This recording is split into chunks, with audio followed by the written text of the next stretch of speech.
ছোটোবেলায় যে জিনিস পছন্দ করতাম না, এখন সেগুলো খুবই ভালো লাগে। যেমন ধরেন ছোটো মাছ। ছোটো মাছ ছোটোবেলায় একদম পছন্দ করতাম না, খেতে চাইতাম না, মা বাবা বকা দিত। এখন যেমন আমার ছেলে খেতে চায় না, সেরকম আমিও। তো এখন কিন্তু খুবই মজা লাগে।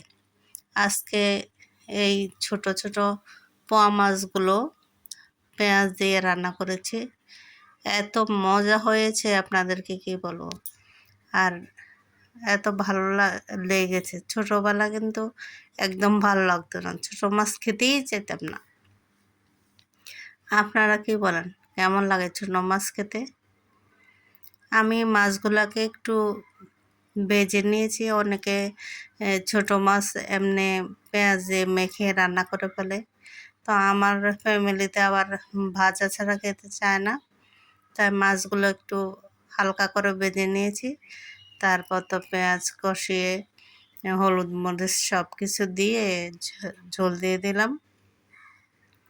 তারপর ঝোল ফুটে ওঠার পরে আমি ধনে জিরে গুঁড়া দিয়ে দিলাম, আর সাথে দিয়ে দিলাম মাছ ভাজাগুলো। তারপর এগুলো কিছুক্ষণ ঢেকে রান্না করার পরে হয়ে যাবে আমার ছোটো মাছ রান্না। তারপর এটা কিন্তু অনেক মজা হয়েছে। আপনারা কীভাবে রান্না করেন জানি না, আমি এভাবে একটু ভেজে নিয়ে তারপর রান্না করি। তারপর ওপরে কাঁচামরিচ দিয়ে দিলাম। তো শুধু ছোটো মাছ নয়, আসলে অনেক শাক সবজিও খেতে চাইতাম না ছোটোবেলায়, এখন কিন্তু অনেক ভালো লাগে। সবাই লাইক কমেন্টস করবেন, শেয়ার করবেন।